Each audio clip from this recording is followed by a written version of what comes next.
क्या सबूतों के अभाव में हो सकती है दोषियों की सजा रद्द? नमस्कार दोस्तों, स्वागत है आपका हमारे चैनल पर, जहां हम आपको बताते हैं कानून से जुड़े महत्वपूर्ण मामले और उनके फैसले।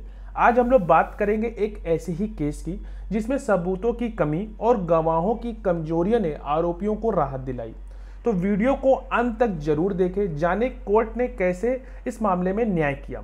सबसे पहले जानते हैं केस का परिचय। यह जो मामला है हरियाणा का है, जहां 8 आरोपियों पर भारतीय दंड संहिता यानी कि आईपीसी की धाराओं में 364, 302, 201, 212 और 120 बी के तहत एक मुकदमा दर्ज किया गया था। सेशन कोर्ट ने सभी आरोपियों को दोषी ठहराया और उम्र कैद की सजा सुनाई, लेकिन जब मामला हाई कोर्ट पहुंचा तो कुछ आरोपियों को बरी कर दिया गया। आखिर ऐसा क्यों हुआ, चलिए जानते इस केस की गहराई में। सबसे पहले जानते हैं घटना का विवरण। घटना है क्या?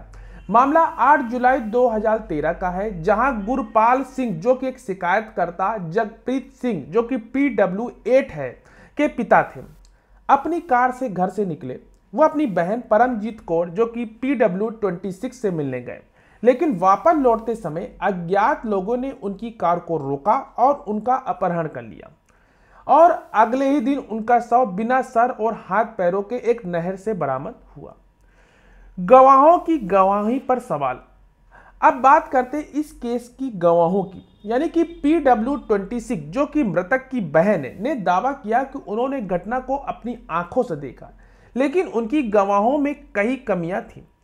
ये जो कमियां थी इसको 3 इंपॉर्टेंट पॉइंट में आई, जो कि सबसे पहले थी कि उन्होंने पुलिस को दिए गए बयान में कई महत्वपूर्ण बातें नहीं बताई। दूसरा इंपॉर्टेंट पॉइंट निकल के आया था कि उन्होंने कोर्ट में वीडियो कॉन्फ्रेंस के जरिए आरोपियों की पहचान की, लेकिन उनमें से जुड़ी जो भूमिका है वो स्पष्ट नहीं किया। सबसे बड़ा यह सवाल था, जो कि तीसरा पॉइंट था, कि उनके जो पति जो कि घटना के चश्मदीद थे को गवाही के लिए क्यों नहीं बुलाया गया। तो ये जो बात आई वो गवाहों पे सवाल उठाते थे। फिर सीसीटीवी फुटेज और तकनीकी में सबूत। सीसीटीवी फुटेज जिस पे मामले में एक महत्वपूर्ण सबूत पाया गया, इसमें भी 3 इंपॉर्टेंट पॉइंट निकल के आए। पहला कि बैंक ऑफ बड़ौदा के पास लगे कैमरे की फुटेज पे भरोसा किया गया। दूसरा था कि लेकिन फुटेज से जुड़ा हुआ 65B का प्रमाण पत्र जो कि इसे वैध बनाता है, अदालत में पेश ही नहीं किया गया। फिर तीसरा था कि सीसीटीवी इंजीनियर ने स्वीकार किया कि फुटेज को संपादित किया जा सकता है, जिससे कि इनकी प्रामाणिकता पर सवाल खड़े हुए। फिर परिस्थितिजन यानी कि साक्ष्य और कानून क्या कहता है। कानून के अनुसार किसी भी अपराध को साबित करने के लिए जो परिस्थिति यानी साक्ष्यों की चेन एक पूरी होनी चाहिए। सुप्रीम कोर्ट ने शरद बिंदीचंद शारदा बनाम महाराष्ट्र राज्य के मामले तय किए गए 5 सिद्धांतों के अनुसार अगर चेन में कोई भी कड़ी कमजोर है तो आरोपी को दोषी ठहराया नहीं जा सकता। यहां सीसीटीवी फुटेज में अविश्वसनीय थी। दूसरा, गवाहों की गवाही में कमजोरी थी और शव बरामदगी में आरोपियों के बयान आधारित नहीं थे। अदालत का फैसला। सभी कमजोरियों को देखते हुए सुप्रीम कोर्ट ने कहा कि सिर्फ रिकवरी और परिस्थिति साक्ष्यों के आधार पर आरोपियों को दोषी नहीं ठहराया जा सकता, इसलिए सभी आरोपियों को सजा को रद्द कर दिया गया। तो दोस्तों, यह था एक ऐसा मामला जिसने अदालत ने सबूतों की अहमियत को साबित किया। यह केस हमें यह सिखाता है कि कानून की प्रक्रिया में हर सबूत और गवाही का महत्व होता है।